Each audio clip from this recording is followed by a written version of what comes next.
مولاي صل وسلم دائما ابدا على حبيبك خير الخلق كلهم. السلام علیکم.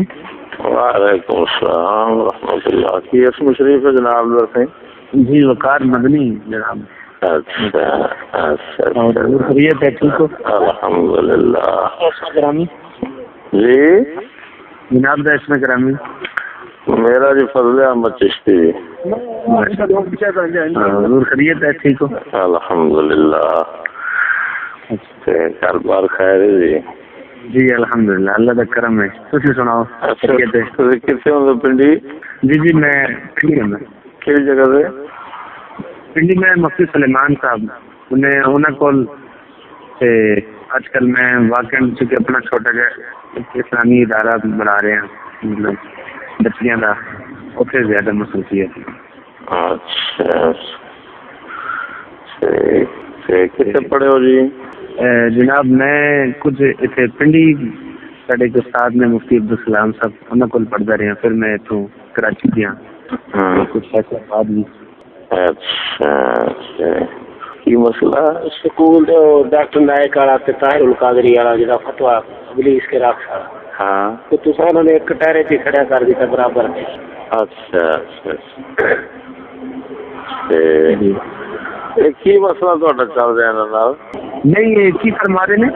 ہاں کوئی درسن رہے کی تسی مسئلہ کوئی تھوڑی نال گفتگو کس مسئلے تو ہوئی ہے؟ ڈاکٹر ذاکر نائک تے طاہر القادری صاحب تے اپنا الیاس سار قادری صاحب.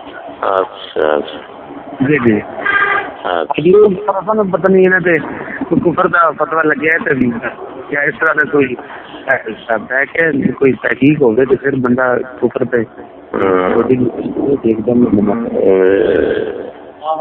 جی ذاکر نائک اور طاہر القادری صاحب کے بارے میں پھر بھی کیسے حد تک ہو، کیونکہ کافی پہلے بھی علماء کافی ایکشن رہے ہیں. میں اسی بھائی الیاس قادری صاحب کے بارے میں اگر تھوڑا موقف ہے تو کوئی ٹھوس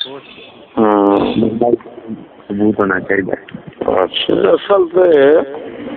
اصل دنیا جیڑی ہے نا جیسے ارتداد مبتلا ہو چکی ہے یا ہو رہی ہے نا دن بدن، جی جی وہ ہے فرنگی نظام موافقت. فرنگی نظام کی موافقت جیڑی ہے وہ کفر ہے، کیونکہ فرنگیت اسلام کی ضد ہے اور ضد نال اتفاق جڑا ہے وہ دوسری ضد نال اختلاف مستلزم ہے. جی جی اصل وجہ یہ ہے. وہ ہوں پھر کوئی جڑے نے وہ کلن متفق ہوندے نے، کوئی جزون متفق ہوندے نے، لیکن وہ دے اجزاء جڑے نے نا وہ تہذیب فرنگی دے اجزاء جڑے نا وہ ضرور اسلام دے متصادم نے، پاویں کل جمع کرو پاویں بعض جمع کرو. تو وہ جڑا قلبی طور دے اوتے انہاں نال متفق ہے اور اس نظام نو کلن جزن ترقی سمجھدا ہے. جو واقعی جی میں سمجھتے ہیں یہ اسلام دے ضد نال اتفاق. اچھا حضور میں یہ گزارش کر رہے ہیں کہ یہ نظام تو تھوڑی کے مراد ہے بھائی نظام دا اتفاق کے مراد ہے جنوں تہذیب آنا نا فکر و عمل فرنگی فکر و عمل جڑا ہے نا اس نال اونوں اعلیٰ سمجھنا اور جس طرح او دا مطلب یہ ہوئی فرنگی فکر و عمل دا یہ مطلب ہے کہ فرنگیت جو تو آ رہی ہے جو جس رنگ چ آئی ہے تے اتوں او دے نال ایک مخصوص فکر ہے. وہ کی ہے کہ ایک اعلیٰ نظام ہے اور دنیا میں واحد نظام یہی ہے.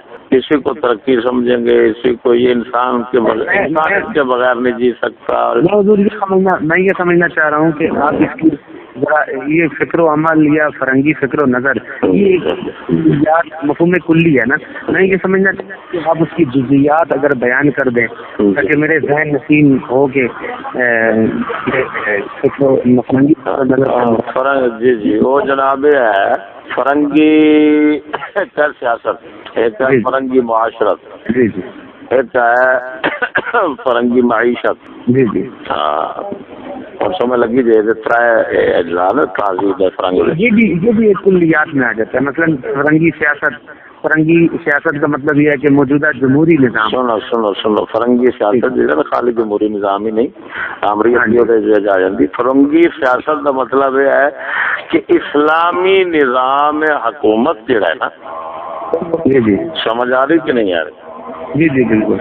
اسلامی نظام حکومت دے نال جو متصادم ہے کلن اور بعضن وہ فرنگی نظام ہے سیاست کو قرار دیتا جاتا ہے. وہ لا دین ہوتا ہے.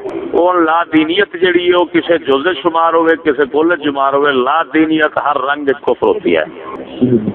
سمجھ آ رہی؟ جی لا دینیت جڑی ہے نا جی وہ جنہوں سیکولرزم کہتے ہیں. جی سیکولرزم. ہاں یہ سیکولرزم نظام ہے نا. یہ تعلیم بھی سیکولر ہے. لا دین تعلیم ہے. اسی وجہ سے لا دین تعلیم لا دین نظام کو چلانے کے لیے فرنگیوں نے جاری کی تھی. اور جناب معاشرت جڑی ہے معاشرت رہن سہن سمجھ آ رہی نا. ہاں تو معاشرت بھی فرنگی رہن سہن کے اندر بے پردگی آ جاتی ہے. سارا کچھ آ جاتا ہے. اور معیشت جڑی نا معیشت جو ہے نا معیشت وہ بھی سیکولر لا دی. اس کا مطلب کیا ہے کہ حلال حرام کی تمیز جو ہے نا کلن جزن ختم کی جائے. جنہ کو قبول کرتا ہے انہیں ایک بار یہ آخنا چاہیے میاں دنیا داری یہ میاں سب چلتا ہے. خیر میاں یہ ہوں ہر عمل جڑا ہے نا جڑا اس وقت دنیا جس عمل چل رہی ہے نا وہ ایک عمل بھی ہے اور اس کے پیچھے ایک اعتقاد بھی. تو اگر عمل جڑا ہے نا اگر عمل کی ذات ہی کوئی مباح ہوئے گا نا تو اس کو جو پیچھے اعتقاد ہے وہ حرام لے غیر ہی یا کفر بنا دے رہا ہے. یہ چیز ہے. یہ آپ اگر سمجھ سکتے ہیں تو یہ اصل نقطہ ہے. بالکل میں بالکل آپ کی بات سمجھ گیا ہوں. لیکن میں یہ سمجھنا چاہ رہا ہوں اس طرح کی مفہوم کلی کے اعتبار سے یہ جتنے افراد پائے جاتے ہیں نا مفہوم کلی کے ساتھ میری بات نہیں سمجھے. میں یہ کہہ رہا ہوں کہ عمل انفرادی طور پر کیسے یہ چیز ایڈجسٹ ہو سکتی ہے کیسے اس کا انطباق ہو سکتا ہے مجھے یہ چیز سمجھ میں نہیں آ رہی. ٹھیک ہے مفہوم کلی کے اعتبار سے تو بالکل آپ کی بات سے میں سنا بھائی مفہوم ہے یہی تو چیز ہے. جب مفہوم کلی کے ساتھ اتفاق ہے تو جزی جو ہے وہ کلی کو بغیر پائی نہیں جا سکتی ہے. تو آپ کو پتا ہے نہیں. ہاں بالکل جہاں پر جزی جہاں پر ہوگی وہاں پر کلی ہوگی کہ نہیں ہوگی.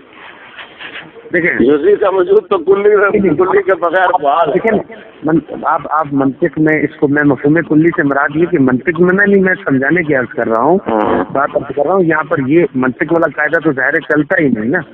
آپ کیسی بات ہے بھائی منطق کا قاعدہ کیوں نہیں چلتا. میری سنو منطق کا قاعدہ کیا ہے. یہ قاعدہ ایک عقل سلیم اس کو تسلیم کرتی ہے اور یہ ایک علوم حقیقیہ میں سے بات ہے. اس کو یہ تو علم حقیقی ہے. اس کو کافر مومن ہر ایک پہچانتا ہے جانتا ہے کہ جہاں پر جزی ہوگی وہاں پر کلی ہوگی. یہ کیسے ہو سکتا ہے کہ شوکت صاحب ہوں یہ شوکت صاحب ہے جی یہ انسان مات تشخص ہے تو جزی ہے. اگر اکیلا انسان ہو تشخص ہٹا دو تو کلی بن جاتا ہے. تو اب بتائیں کوئی جزی کلی کے بغیر کیسے پائی جائے گی بھائی. مولایا صلی وسلم دائما ابدا علی حبیبک خیر الخلق کل